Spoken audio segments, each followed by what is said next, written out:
Hello there.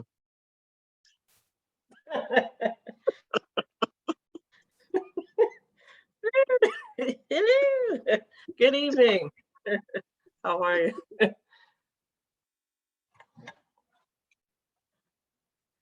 6:59 p.m. Oh, my phone don't die. Oh no. Let me see if I can plug it.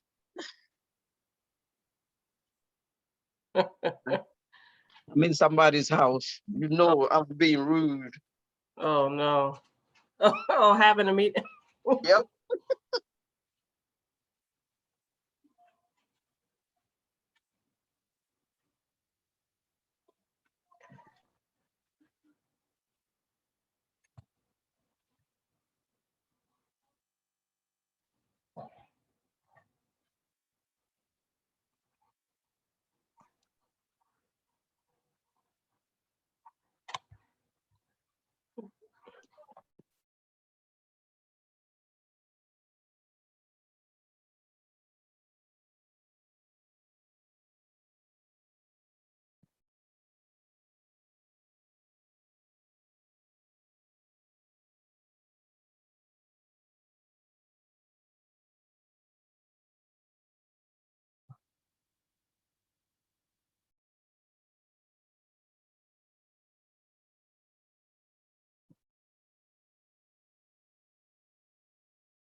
Hi, Hello. everybody. It's Warren.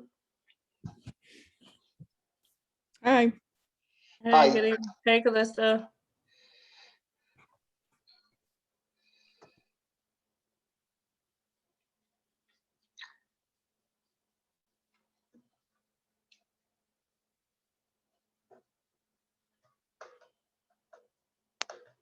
Hmm.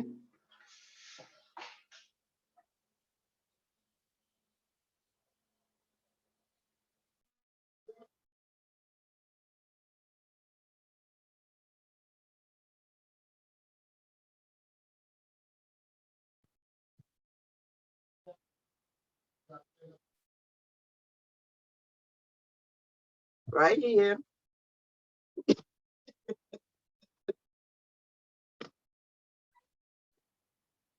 Right here. I don't have to.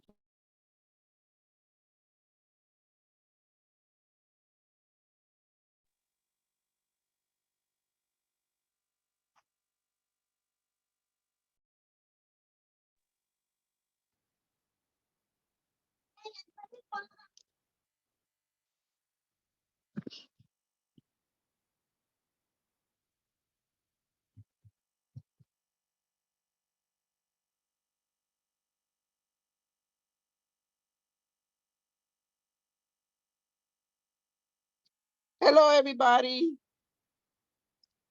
Am I muted? Nope, we can hear you. Okay. Hi, Carmen. Hi, everybody. I promise not to keep you long. Like a friend of mine said, I'm gonna tell you like Liz Taylor said to her husband, I won't keep you for long. We're gonna hold you to that. All right. Hi, Kyle. Good evening, everyone. Thanks for having me tonight. Yeah. I actually didn't meet you, but met you at the Citizens Commission for New York City webinar. That's why I say, amazing. oh, we gotta have an open street presentation. Oh, amazing. Yeah, so I'm glad that we were able to connect in that way. Yeah. Thanks for coming. Yeah.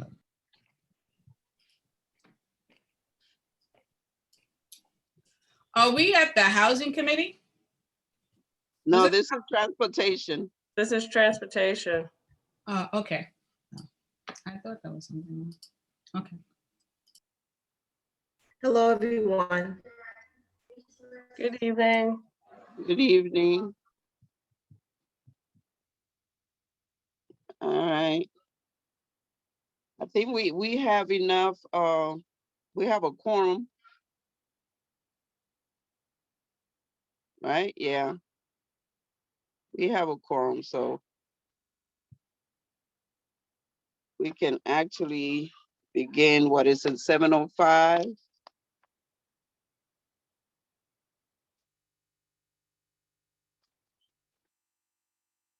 So again, good evening, everyone. You gotta excuse me. I have a house full of guests. I'm trying to keep the noise down. Let me close the door.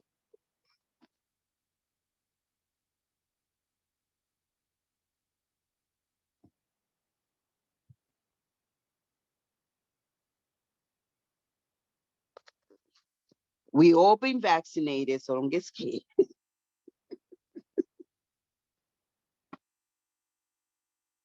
So anyway, thank you for coming, DOT. I don't know, is Alexandra on? No, she's not here yet. Okay. Diane and Kyle are here.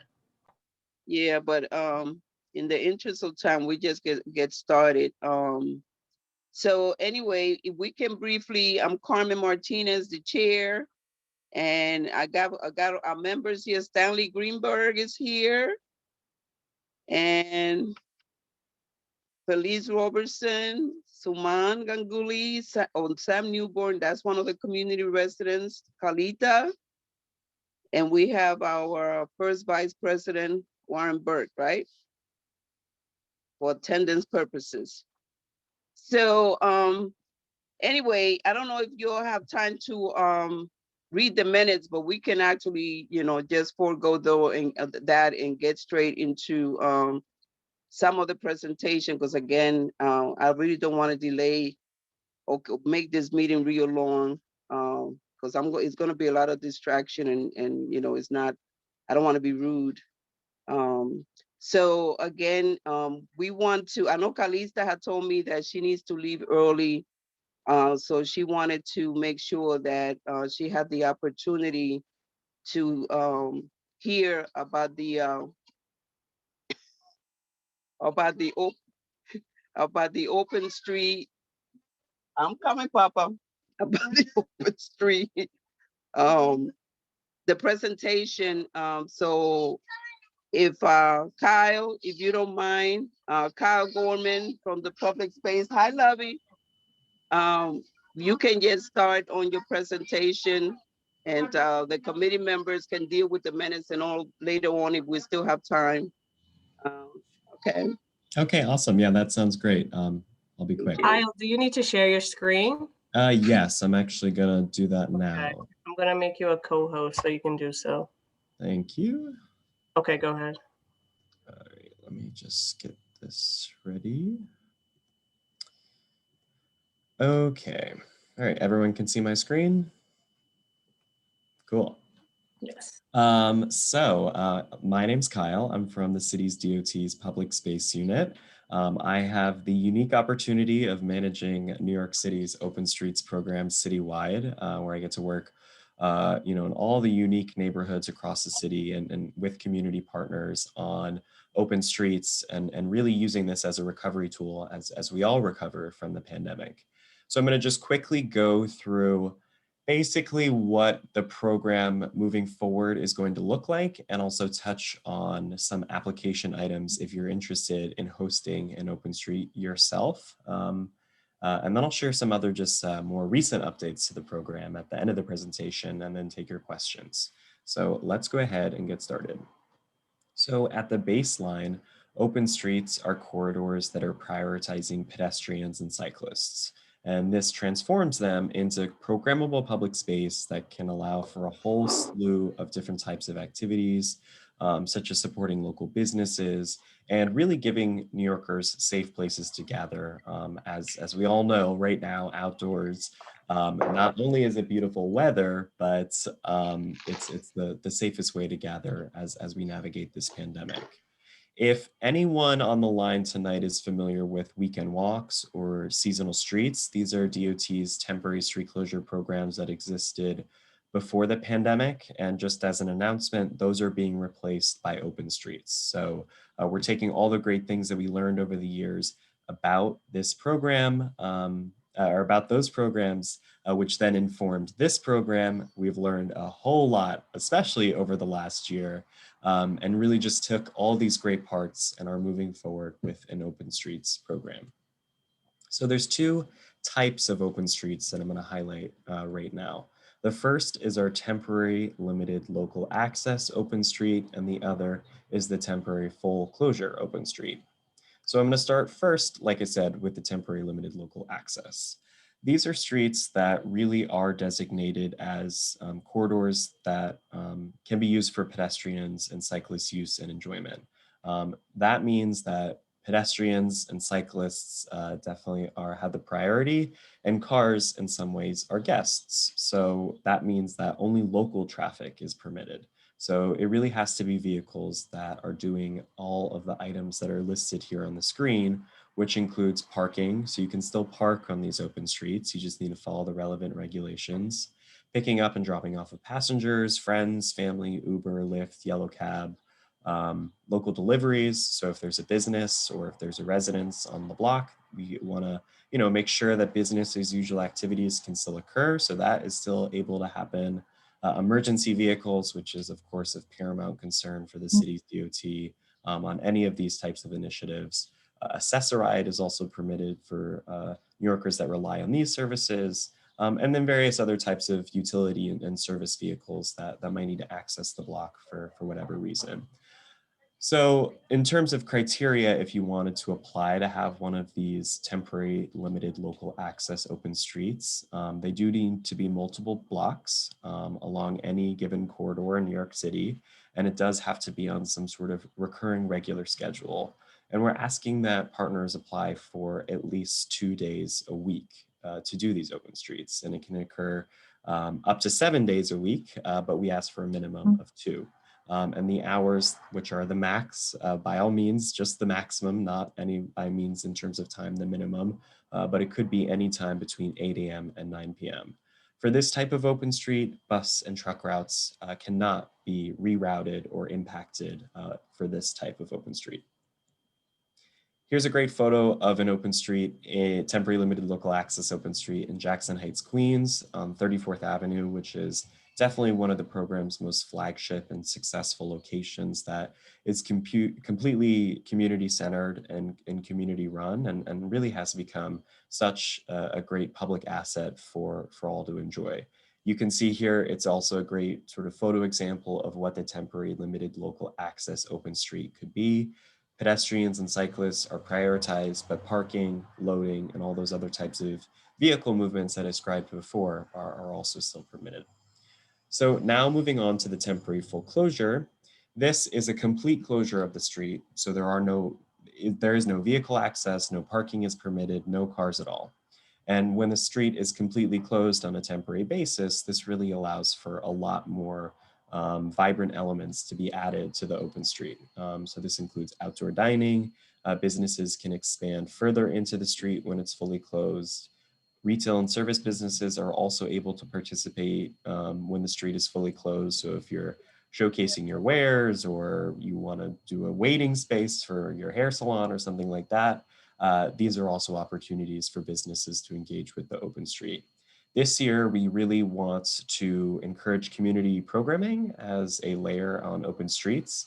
And when I say programming, I mean just things like public amenities for people to do, such as performances, movable tables and chairs, arts and crafts stations, pop-up libraries, COVID testing, anything in between that really just gives people, something to do. That was a really big component of our weekend walks program that did not have any commercial elements. It was a street closure that really allowed for partners to curate more sort of public programming. So that's something that we really want to layer on, and I'll talk about that in a second.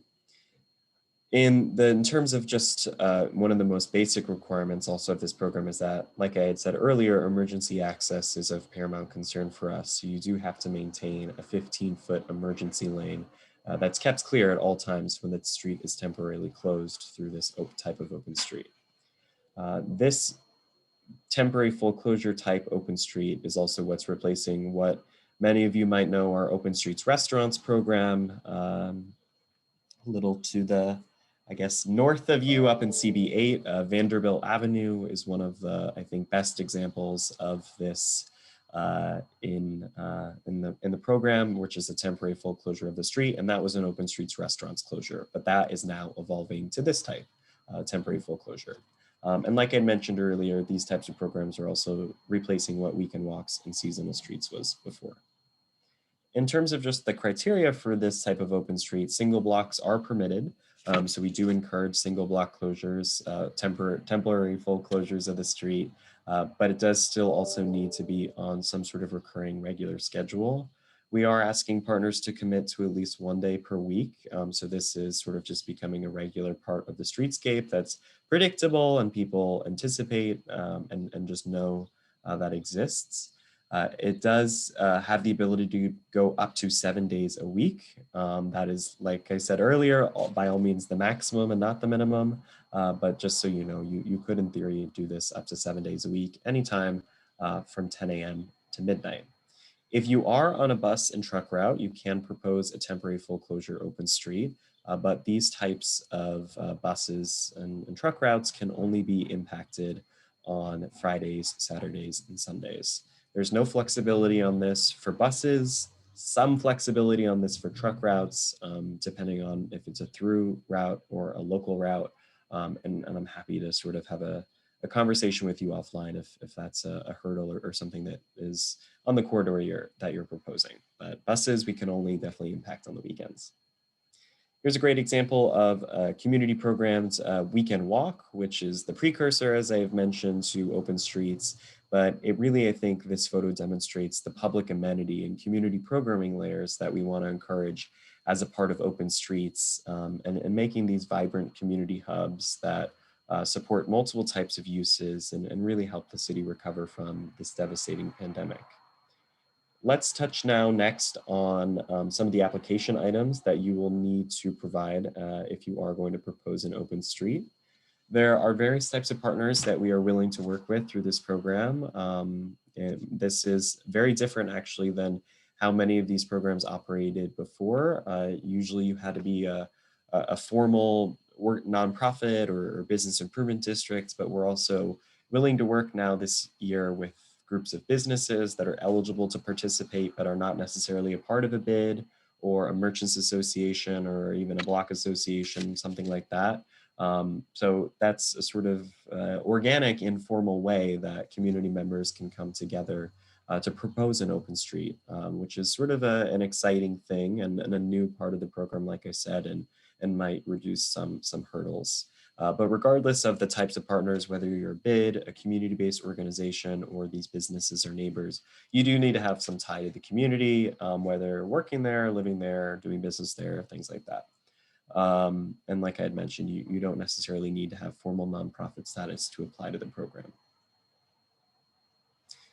Now, in terms of what is expected of our partners, I do want to underscore that our partners are a key part of the success to this program. This is a community-driven, sort of grassroots initiative in a lot of ways, and our partners are responsible for the A to Z of open streets, I like to say. And that really starts with managing the barriers, setting them up at the beginning of the day, making sure that they are staying in place throughout the day, and then of course taking them down at the end of the day. In some cases, we might ask to add other types of traffic control devices, such as signs and different types of barriers, but that would be on a case-by-case basis. Really, you are just going to be also responsible for making sure that things are just going seamlessly. If there are incidents, either solving them immediately on the ground or reporting them directly to us or our emergency service providers if warranted.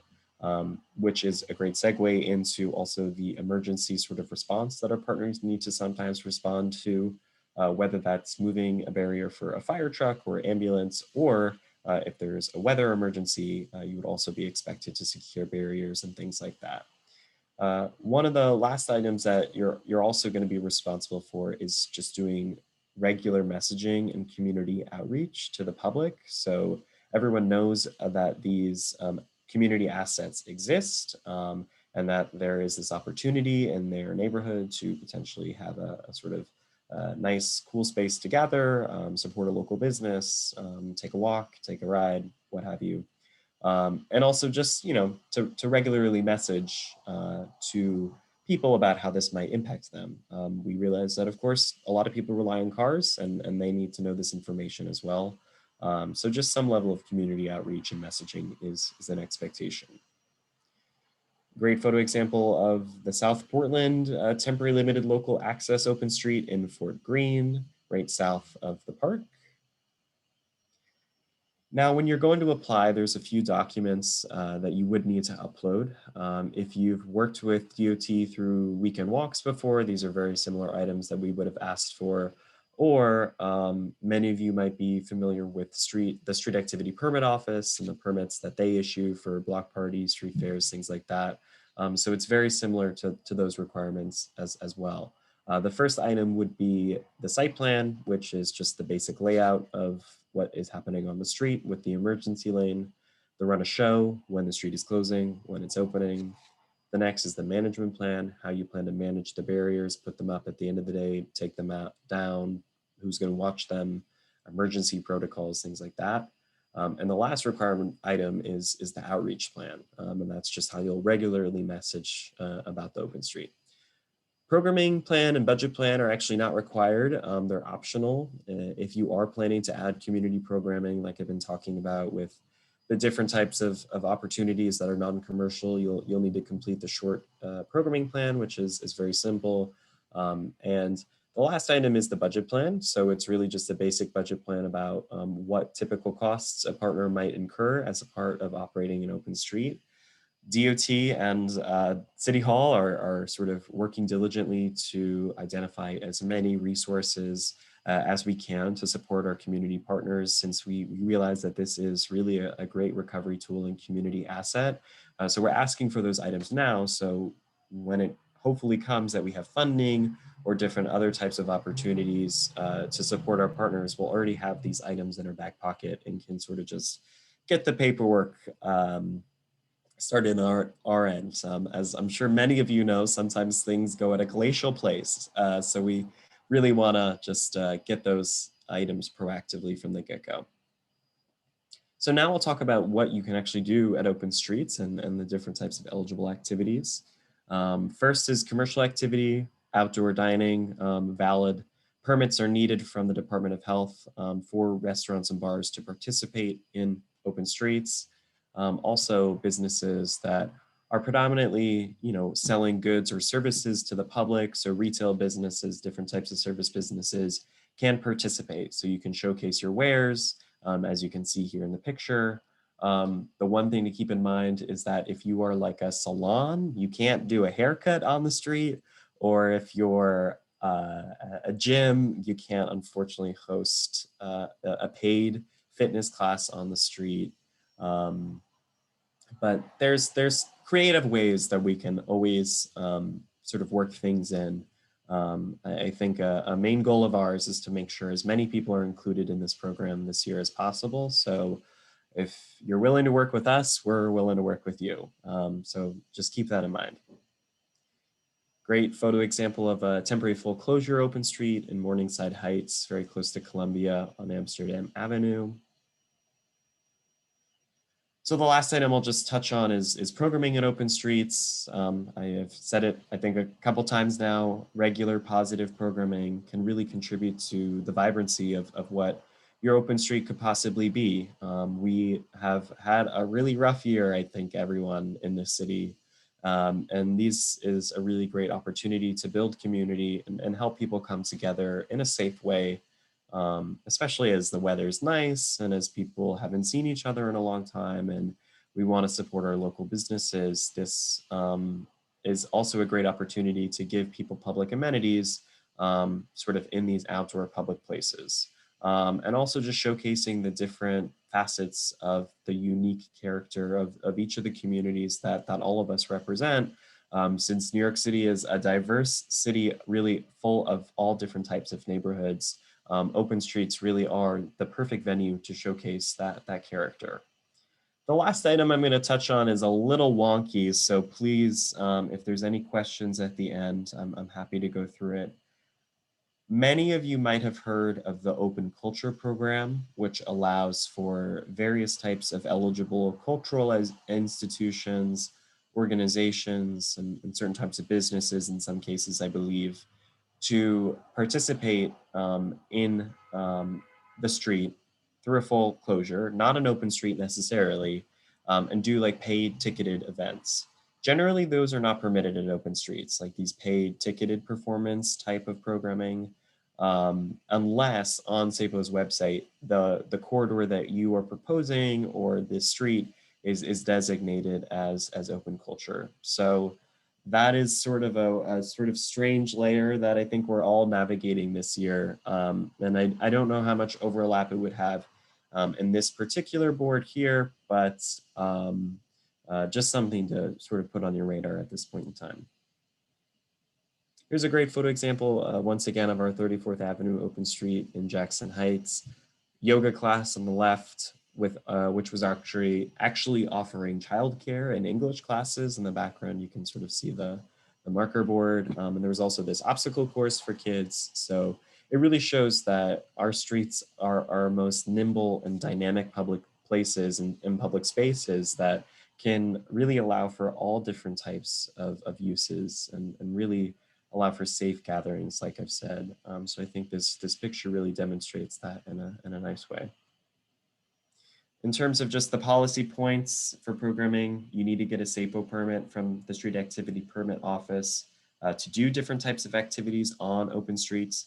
So just so I'm being clear, you apply to the DOT to close the street, and we work with you, or to designate it as temporary limited local access or temporary full closure. If you go down the temporary full closure route, you can do programming like I've said, arts and crafts, pop-up libraries, yoga class, performance, whatever. It just needs to have the proper permit from the Street Activity Permit Office. So I can get more into detail about that if you'd like. It's sort of just, there's another layer here, I guess is what I'm trying to say, related to programming. You do have to maintain at least 15 feet of distance between outdoor dining structures and any planned programming. And currently right now, crowd restrictions are capped at 200 people at any one given time in New York State. I think that number will probably change as hopefully more of us are able to get vaccinated, COVID rates go down, and the city and state progress towards reopening to a degree. So that's something to also keep in your minds. And you know, this is a sort of, we're all working in a little bit of flux, so additional guidelines will definitely be posted and amended as needed.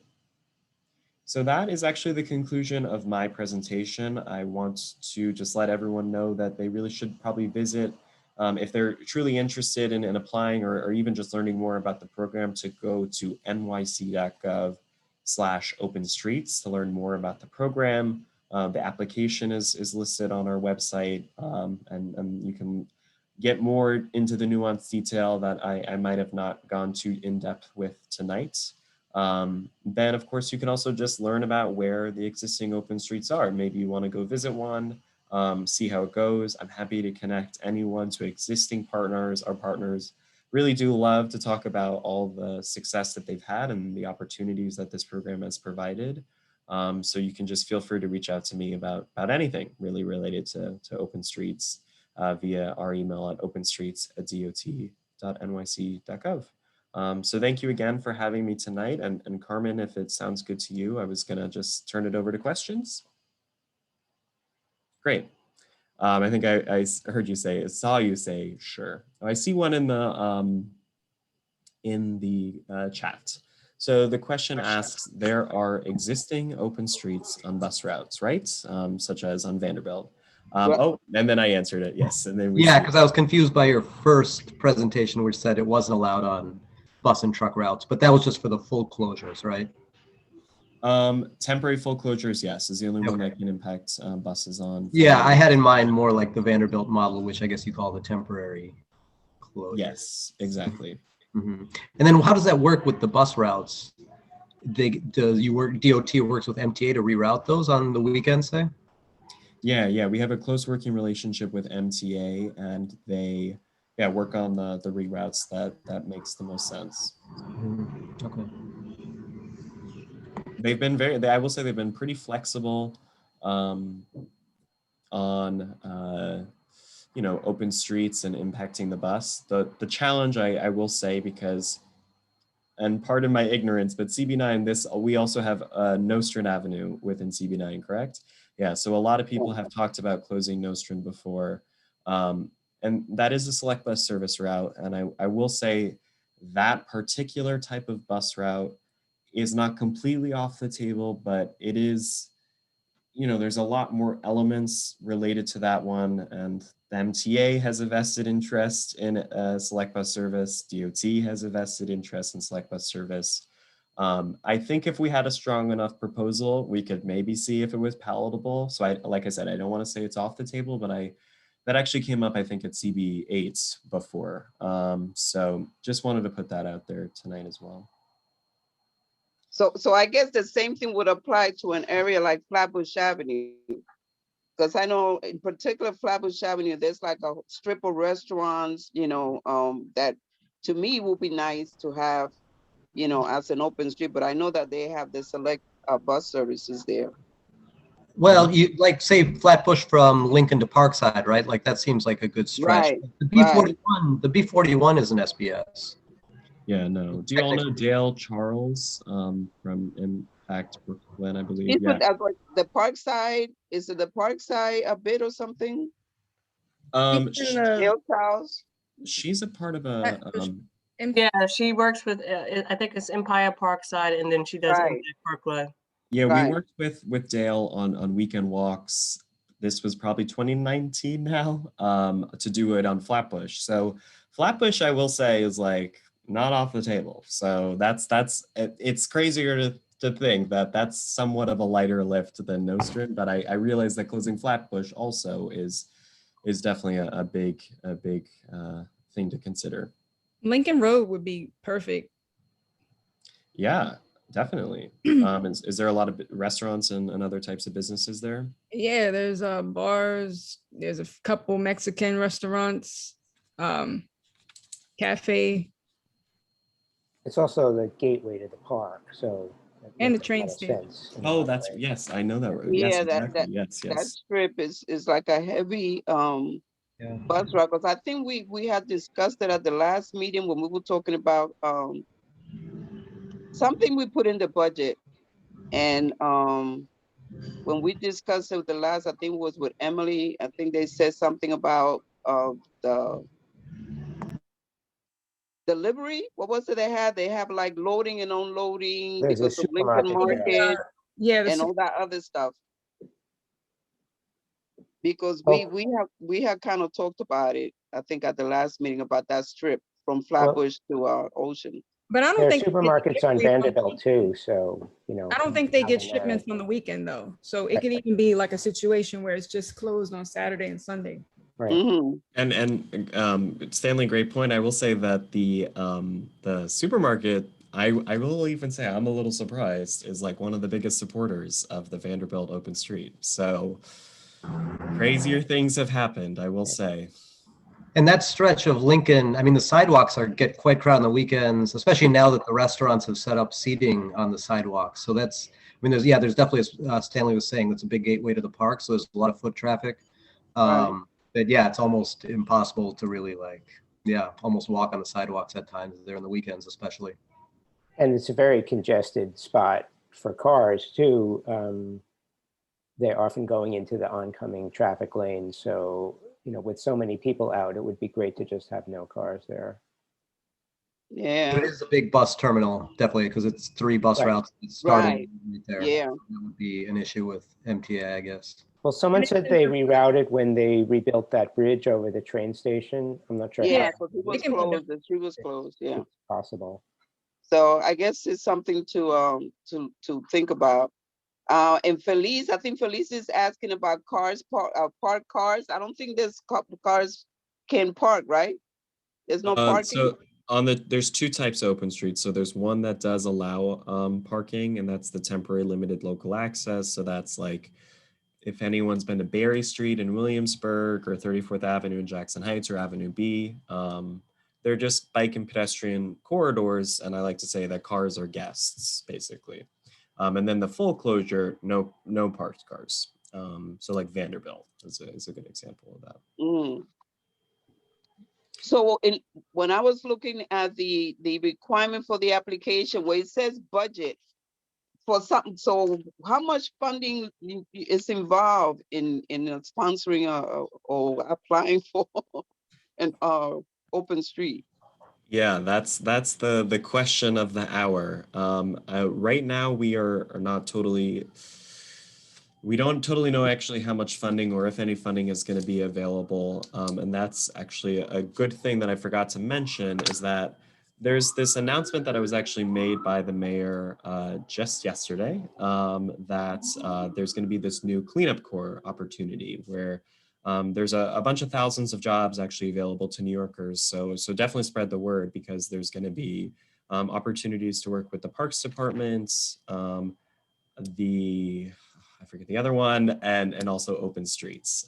We are actually going to be hopefully hiring people to help manage some of these open streets. And we definitely want to, invest this resource in the hardest hit communities by COVID, and just make sure that everyone is able to participate in this program. So those details are pretty new and coming together, but that's basically the thing that I want to say is that everyone should apply, no matter what their capacity is, what they know, what they don't know, because we really, like I said, want to make sure that everyone's included. So with the budget, it's sort of just like put together like what the very hard costs are with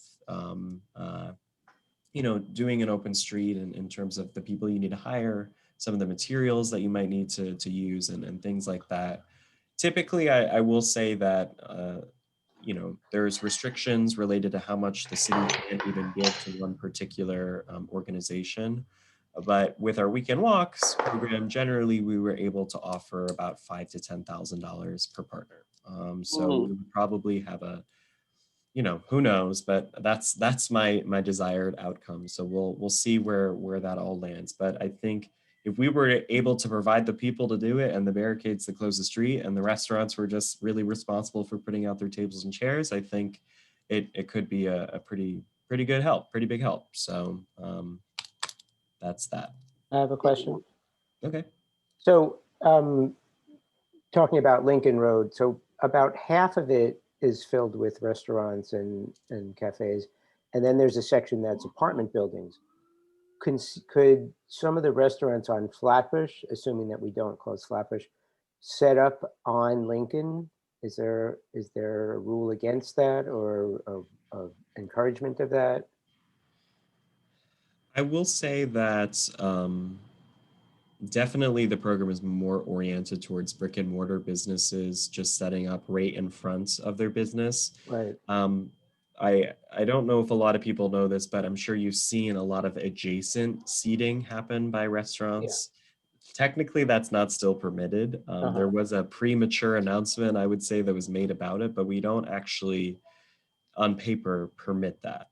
So you Right. can't really expand beyond your frontage. Now, there is a sort of very similar opportunity to what you're proposing where, you know, we could have an open street that potentially had like some sort of market concession overlay. I don't necessarily want to take or make a secret route for street fairs. There is still Right. the moratorium on street fairs, as Yeah. I'm sure many know. But it could be like a good complement, like maybe you invite businesses like there aren't a lot of retail businesses on this corridor, so we bring in some Right. local people that sell art, or maybe they make clothes or whatever. So Yeah, I'm just thinking if they're not, if there's just a few restaurants, it's a very short block. And people have to manage the opening, closing, and all the other aspects of it. To expand that to just a few more restaurants would probably get you the other volunteers that you needed. yeah, definitely. And you can also propose multiple block of the temporary full closure. So if it doesn't need to be 3 businesses per block either. It can be 1 on one block and 2 on the next block. Right. If we're doing like, let's say in theory, if we did Lincoln and Flatbush, that would have to be 2 separate applications since it's Sure. 2 separate on streets. Mhm. Okay. Okay, thanks.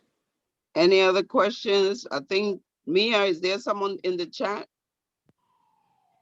Sorry, I feel like I'm in the middle of like millions of sirens tonight. There's been like 100 fire know. trucks, so I didn't hear what you just said. I'm sorry. No, I was asking, any more questions, but I think Yeah, there might be some I in have the a chat. question. I have a And question. I, Gonna and I say have, Mr. Granum my- had his hand up and then Warren had his hand up as well. thank you, Mia. Question in the chat. Right. Kyle, is the slide that you had that broke down the difference between the temporary closure and the open closure on the website, or is it something you can repost one more time, those 2 different criteria? Yeah, so if you actually go to the nyc.gov, and I'll put that also in the chat for everyone right now. If you go to the nyc.gov/openstreets website, there's actually a 1-pager that really summarizes the difference really well. And it's also available in 10 different languages, so you can feel free to share that with anyone. So just go to the website and you'll find a good 1-pager there. I see it. Okay. Yeah, and I actually shared what you gave at the Citizens Commission webinar. I did send it to the Transportation Committee members. Amazing, yeah. That was after the Open Streets announcement had been made, right? I don't even. Yeah. Yeah. Okay. Cool. It was like early, the mid-March, something like that. Yeah, I think you all were one of the first stops on this roadshow, Citizens Committee. Yeah. So I saw it there because I believe you can also apply for a grant from them for Open Street. Yeah, that's actually a great plug. Yeah, that's Yeah. a great opportunity for anyone that does want to apply for funding. There's 2 opportunities that exist. There's the Citizens Committee, which Carmen is talking about, which is an organization in New York City that really gives pretty unrestricted funding to sort of just do really great things for the community. And they've earmarked some funding for Open Streets partners as well. I'll put the link in the chat in a second. And then the other is a national opportunity with the AARP. They have a Livable Communities grant that partners can apply for to do this type of work and all different types of public realm improvements. So should we go to Walt, I believe? Walter? Well, I mean, almost. Warren. I don't even know. Okay. But I was like, have been W. I have been called Walter, but I didn't give you a new name, Warren. anyway, first, Kyle, thank you for a great overview of what's going on.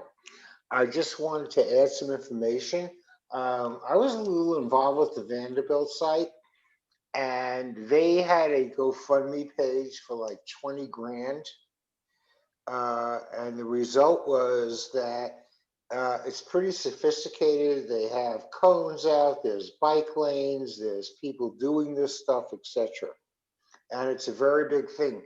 the payoff is that it's phenomenal how many people are partaking in this and eating at the restaurants. So focusing on our community board is, as Stanley was suggesting, if you take Parkside, number one, I certainly appreciate your information about having some sort of local market, because we do have, a lot of people on Flatbush Avenue. But more important, if we can get, Parkside should not be a heavy financial burden. And if the local merchants, I think the community board has granted licenses to 3 or 4 of them, as well as Lincoln Market. Don't forget that during the summer, Smorgasbord will probably be open. So that corridor is pretty cool.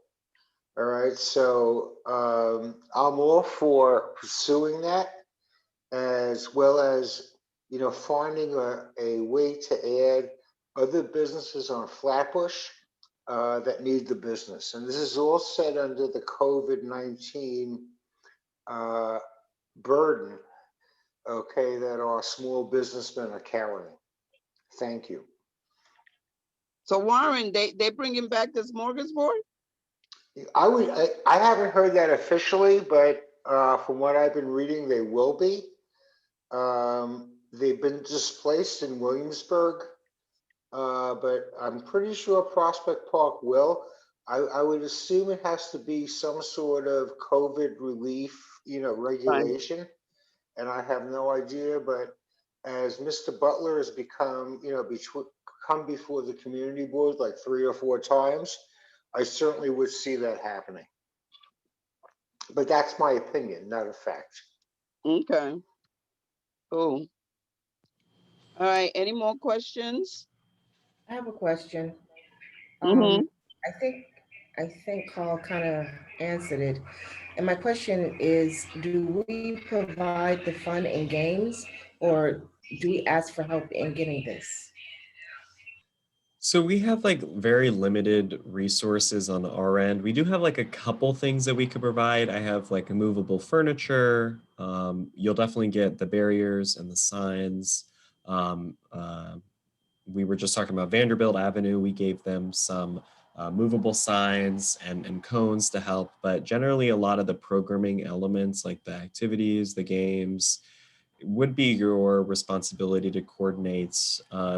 We actually have a pretty robust activations program, and every day there's a whole new layer that gets added to Open Streets, and actually we're hoping to be able to fund a lot of these activations and programming at Open Streets. So that's why I want to underscore, like what I said earlier, anyone, no matter what their capacity is right now, should apply.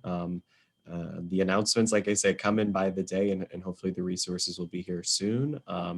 So that's my suggestion. Okay, thank you. And that application is nyc.gov Open Streets. That's where I would apply. Yep, exactly. Yep. So if you, there'll be an apply button, like the 3rd or 4th one down, you'll see it right at the top of the page. Thank you. Thank you. Thank you. Anyone else?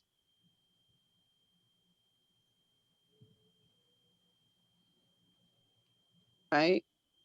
If we don't have any more questions for Kyle, I'll thank you, Kyle, for your presentation. Thank you so much. I'm so happy to be here. And if there's any interested like restaurants that we should share this with, just share it with the Brooklyn office, and we're happy to disseminate the information even more. So thanks for having me again. Right. So, and I guess Mia will share the presentation again with the members, and you can share it with your neighbors and anybody you think might be interested. We might want to even have have some conversation with the Economic Development Committee, since they work with the businesses, and maybe do something jointly with them to try to get something going as the weather, gets better. So, but thank you for the information, Kyle, and nice meeting you officially. Yes, nice meeting you as well. Thank you so much. I hope you all have a wonderful evening. Thank you. Thank you. Thank you. So I guess now we'll, is Diana on?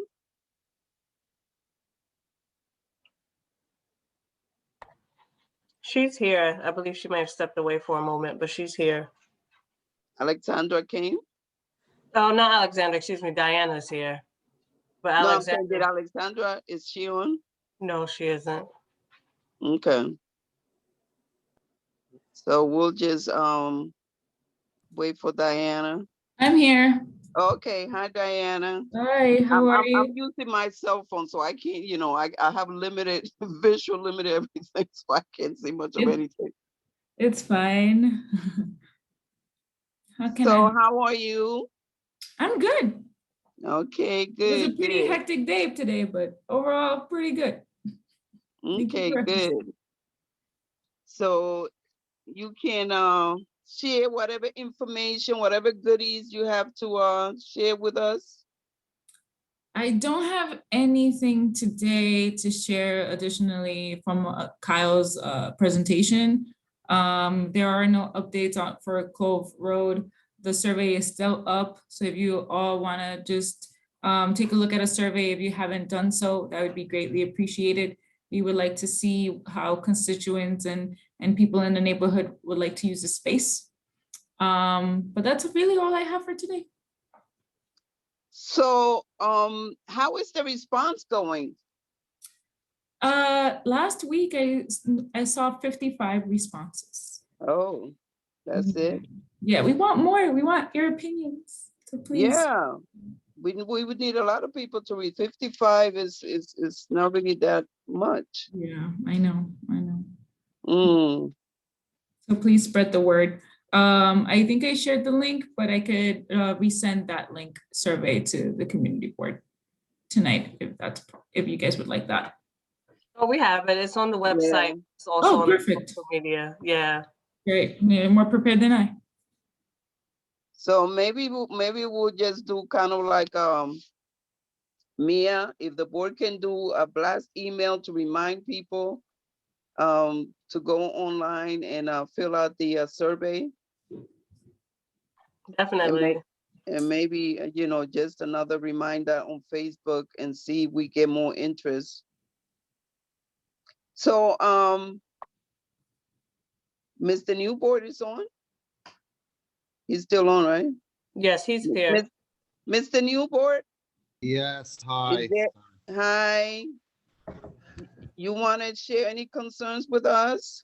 Nothing really. I heard that the architect for Mr. Cohen has withdrawn from the plan for the closure. Is there? So I was told by a community board member on a different committee. I can't speak to that. We have no updates right now. So I wish I could share more information, but right now we're at a standstill. We haven't been getting many responses. A standstill from, I'm not sure what you were saying about a standstill. Oh, I said we just haven't, I have no updates provided about the architect or whatnot. So it's pretty much at a standstill everywhere, right? We haven't been able to communicate with Mr. Cohen, and survey responses have been limited. So we're trying our best. Thank you. Okay. I see Maurice hand up. You have a question? Yes, hello, good evening. Maurice Cummings from Council Member Alika Ampry Samuel's office, but I'm in this meeting more as a community resident. I live in the neighborhood, and I have a question for young lady from DOT. Is the Clove Road? Diana, thank you. I apologize. It's all right. Is the Clove Road thing like a done deal? Like that's gonna happen? It's a wrap? Like I did the survey. I'm one of the 55. And thank you for being one of the 55. you can check me out. I'm one of the 55. And, you know, from what I've heard of the plans, I'm adamantly against it, honestly. Like, I use Clove Road. Full disclosure, I back up the block and use Clove Road and cut through Associated Park to get to Nostrand Avenue, to get to Rogers, instead of going all the way around the block. You know, I walk the dog down Clove Road, you know. We've recently, due to the lack of parking in our community, like Clove Road, the whole thing from Montgomery all the way down damn near to Empire is parking. And I don't know if it's because of COVID, but you know, the authorities, police have been very, very kind over the past 6 to 8 months with respect to not issuing tickets or having anybody towed. You can even park at the fire hydrant across the street from my house all night and not get a ticket. I'm gonna pretend I didn't hear that part. But they're much That is the nicer. case in the whole district. I'm sorry? That's the case in the whole district. I Right. cannot get the cars to not park at the hydrants in front of my building. And, you know, it's a real safety issue.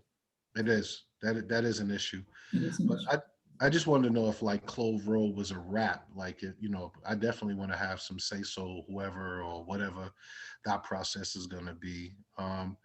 My concern is just like, you know, if they turn it into a plaza, like all the congregating. I live on Montgomery between Nostrand and New York, so that's a whole lot of extra people coming in, you know, inundating the community like that. And who's to say they're not going to be like hanging around? I just don't know. I'm not against new development or new stuff, but I just can't see why they would shut that down to traffic and people utilize that regularly. I hear you. And my answer is going to be COVID has taught us that there's a lot of things that we say we're going to do and it doesn't happen. I got personal goals that I was going to hit and then COVID hit. So I've been stuck at home. There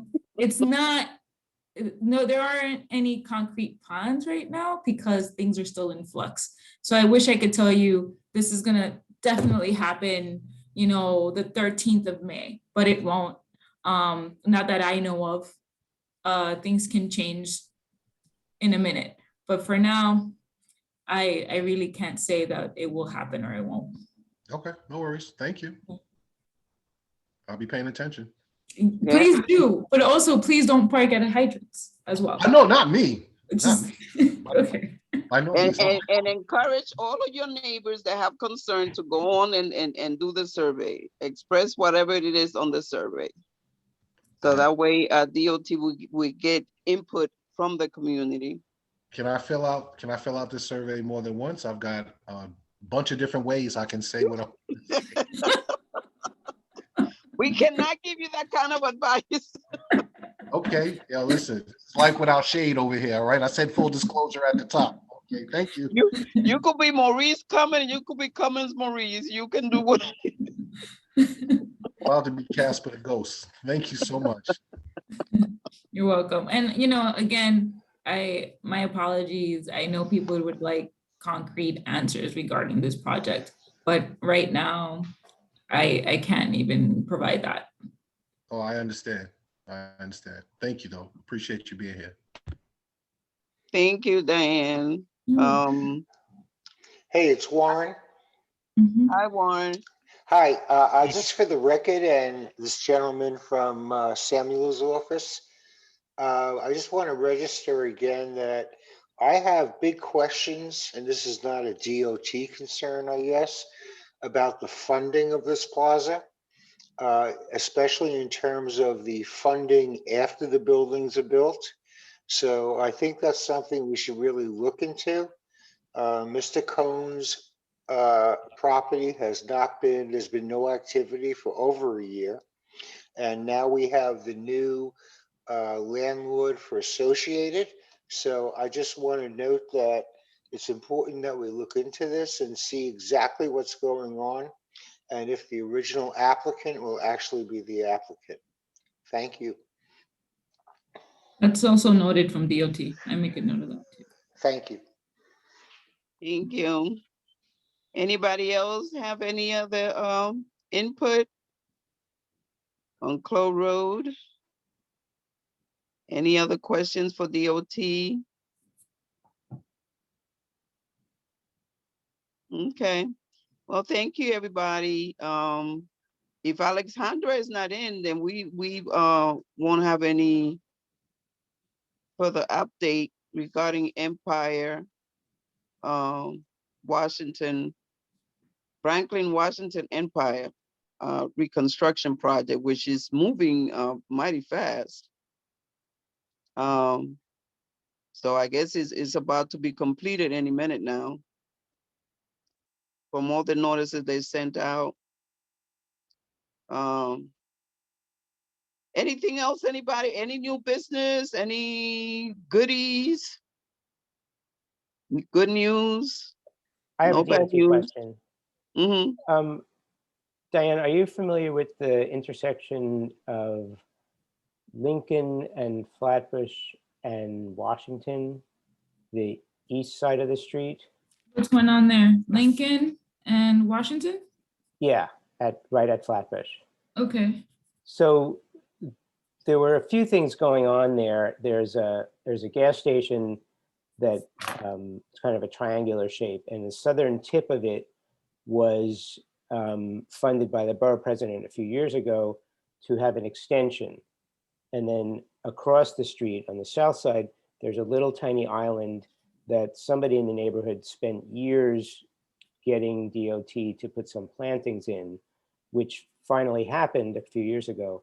But then in the last few weeks, the plantings were ripped out and Con Edison put a panel in the ground there. And there's some other markings in the street, and none of us know what's going on there now. Can you look into that? Yeah, I can. I'll look at the Great, permit thank you. system to see what's up. Is that I mean, it was all across- supposed to be a little across bit from more the gas station? pedestrianized, and who knows? Is that by the side where the UPS is? Yeah, that side of the street. Mm. Yeah. There and at the gas station. Mm-hmm. Okay. I do that. Anything else? No good news? No? Mhm. Well, I guess the good news is this meeting is going to be short. Yeah. Since nobody has questioned good news, bad news, old business, new business.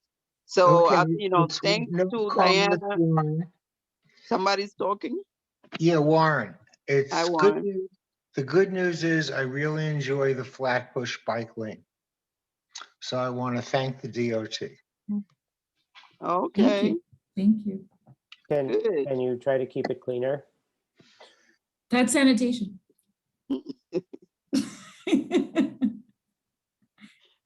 So anyway, everyone, if we don't have anything further to add, I guess we can just say a good night, adjourn this meeting, and wish everybody a good night. Oh, I'm sorry.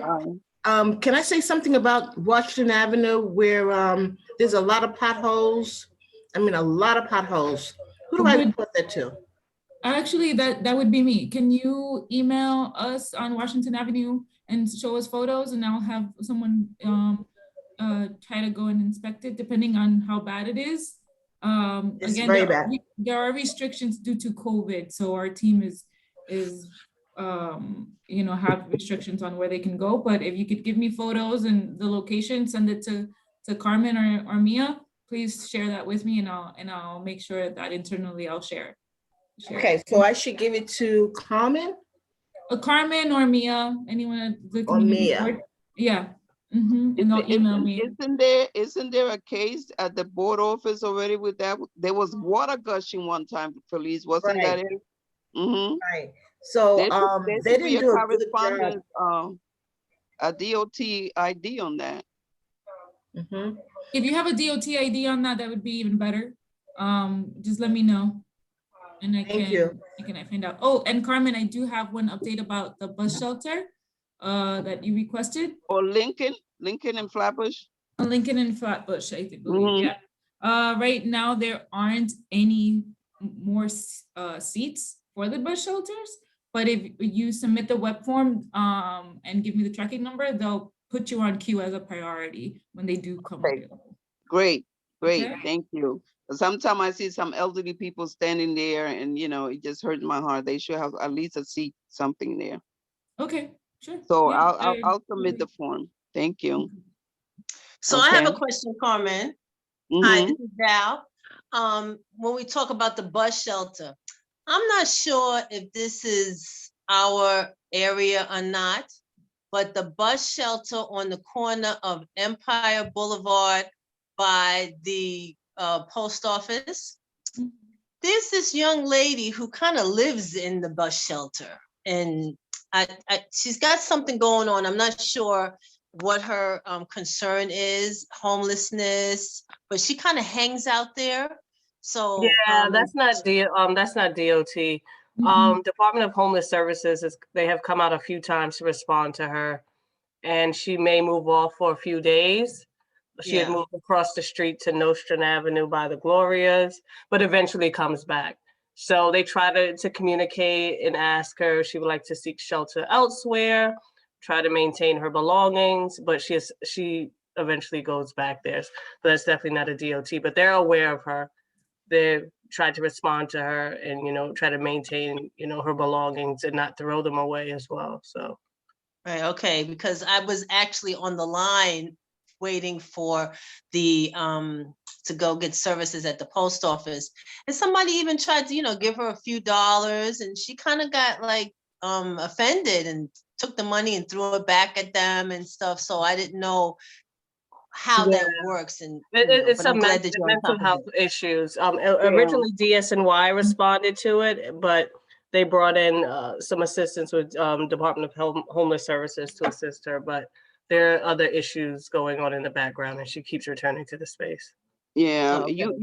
you have to be careful, you know, how you deal with some of these homeless people. I'm sure some of you've heard that story of that homeless guy that attacked, actually killed that guy. I think what was it, Parkside in Flowers somewhere. He attacked him and bashed him over the head and everything. The guy was on a bicycle.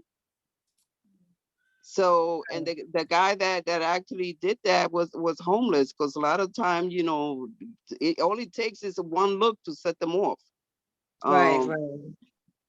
So you know, just be very careful about approaching people, because you don't know their mental state Well, I'm nowadays. not right. You know, that was just an observation and stuff, and I Yeah. didn't know, you know, how that works and what services could be afforded to her.